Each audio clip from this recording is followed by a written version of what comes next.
I got 4 fish in my coffee pot all chopped up again. This time they've been cooking all night. And then I did some grocery shopping this morning. Got some dandelion leaves, some cattails. There's a little bit of plantain out here, and I might grab some of it, but the older stuff's pretty stringy, so it's hard to, you don't want to use it. When you're picking wild edibles, you want the younger stalks, the stuff that's real easy to tear, no stringiness. And so I'm just kind of tearing these up to add to my little stockpile of cattail here, so it ain't just one flavor. The fish, I got 4 of them last night right before bed. I was almost cleaning them in the dark. I fished too late. It was raining and everything, but with the cattails I like to peel the first layer off, so you get to this nice center shoot here, and I'm just cutting it into little chunks.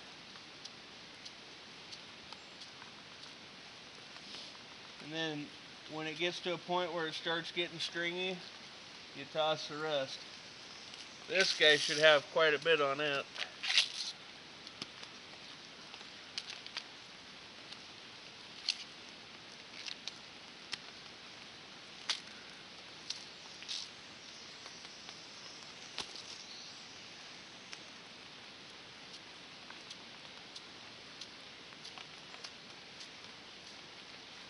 Basically, I'm just adding filler to go with the fish and soup. I'll kind of show you this. Set my buck knife back where it belongs.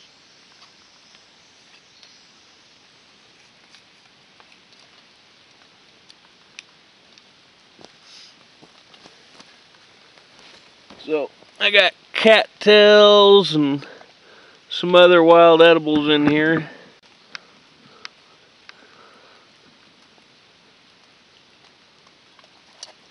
There's some greenery in there, and basically I'm making Big Red's wilderness stew, which is anything that ain't nailed down or poisonous. My soup's done. Smells delicious.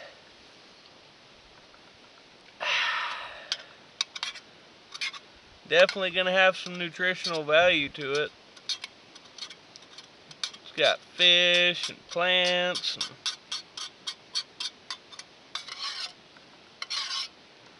oh yeah.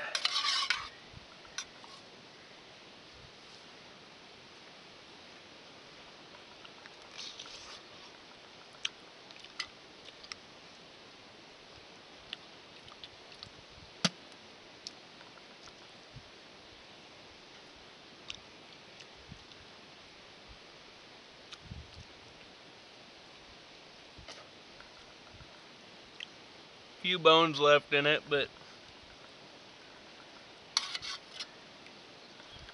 you'd have to boil it pretty much all day for it to soften the bones to where you can eat those, but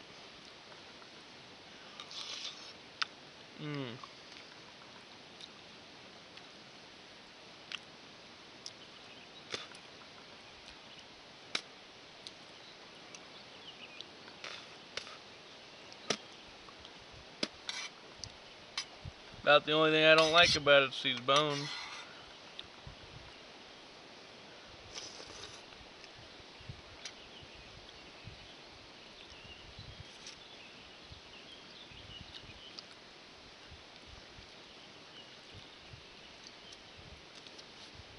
But it's definitely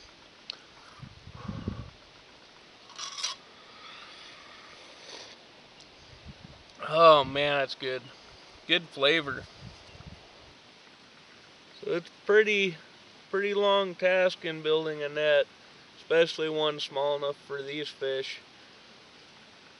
A lot of little tedious things that go into it. I'm no master net builder, but this is turning out to be a pretty good net. But the only way I'll know if it'll work is after I get it in the water.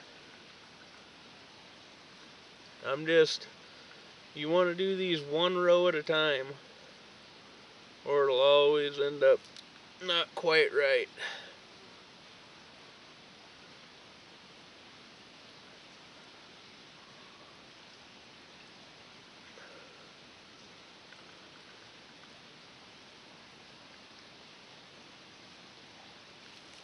The net's completed, as you can see. As you can tell, it's only about 5 foot wide. It's all the stuff I had, so you got to work with what you got.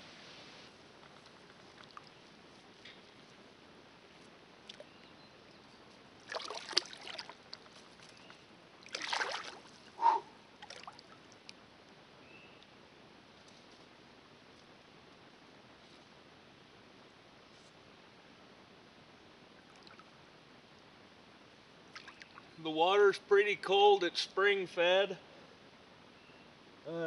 Yeah. Whew.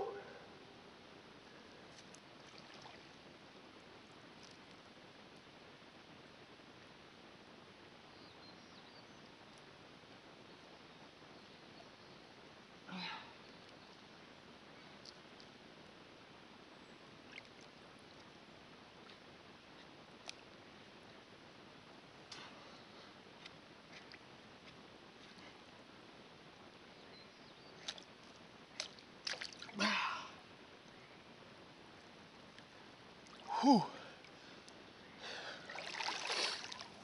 It's time for me to go get by the fire so I can get warm. It's getting ready to get dark. It probably wasn't the brightest idea. I could have waited till morning, but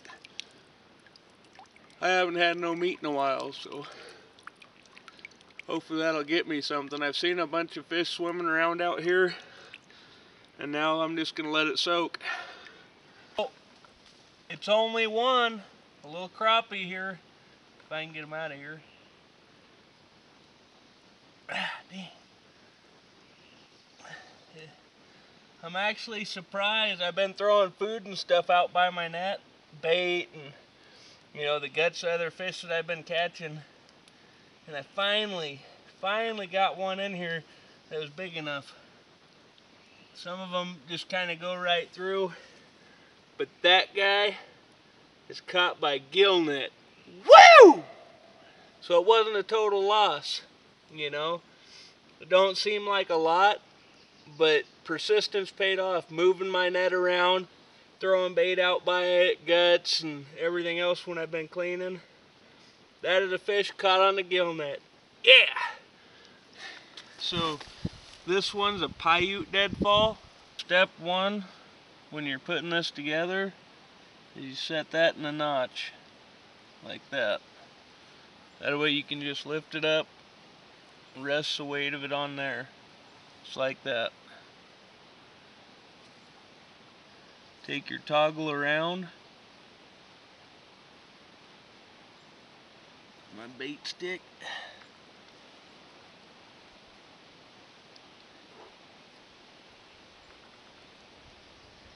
Just like that. And before you put your bait stick in, you're going to want to put the bait on it, because if you try to put it on there now, you're going to end up smashing your fingers, I promise.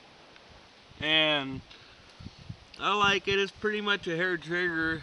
You put your bait on the end of the stick that's touching the rock, and then you just kind of, when the animal goes to nibble it, bang, there's your meal. But this one's a hair trigger. You got to be very careful when setting it.